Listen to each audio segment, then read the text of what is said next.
ശോഭനയിലേക്ക് എത്തുന്നത് എങ്ങനെയായിരുന്നു? ശോഭനയ്ക്ക് മുമ്പ് പലരെയും നമ്മൾ ആലോചിച്ചിരുന്നു. അപ്പോൾ എന്താ വെച്ചാൽ ഒരു സ്ഥിരം കോമ്പിനേഷൻ വേണ്ട, പിന്നെ ഇത്രയും വലിയ കുട്ടികളുടെ അമ്മയാവണം, അത് ഒട്ടുമുക്കാലും പേരാകില്ല. അപ്പോൾ അങ്ങനെയുള്ള കുറേ കാര്യങ്ങൾ വെച്ചുകൊണ്ടാണ് നമ്മളത് ആദ്യം തന്നെ പല കാസ്റ്റിംഗ്, ഇപ്പോൾ ജ്യോതിക പോലുള്ള ഒരുപാട് ആളുകളെ നോക്കിയിരുന്നതാണ്. അപ്പോഴൊന്നും ആ സമയത്തൊന്നും ശോഭനയിലേക്ക് നമ്മൾ എത്തിയില്ല. പക്ഷേ ഒരു കുറച്ച് ദിവസം കഴിഞ്ഞപ്പോൾ മറ്റുള്ള തിരക്കുമ്പോൾ പോലും ശോഭന ശോഭന എന്ന് തരുൺ പറയുന്നുണ്ട്, സുനിൽ പറയുന്നുണ്ട്.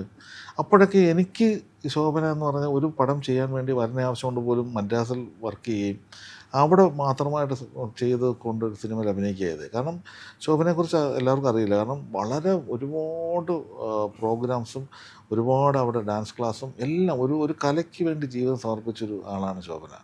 അപ്പോൾ വെറുതെ ഇരിക്കുകയല്ല, ഭയങ്കര ബിസിയാണ്.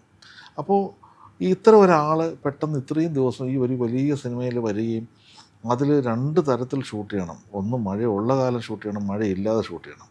അപ്പോൾ ഇതിനകത്തൊക്കെ ഒരുപാട് ബുദ്ധിമുട്ടുണ്ട്. ഇതിനകത്ത് വെച്ചിട്ട് ഞാൻ പറഞ്ഞു, ഇത് നമുക്ക് പാടാം, നമുക്ക് അങ്ങനെ പറഞ്ഞു.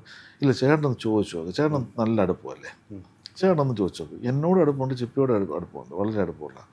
അപ്പോൾ ചേട്ടൻ അങ്ങനെ ചോദിച്ചു നോക്ക്. അപ്പോൾ തന്നെ ഞാൻ അവിടെ നിന്നുകൊണ്ട് തന്നെ ഫോൺ ചെയ്തു.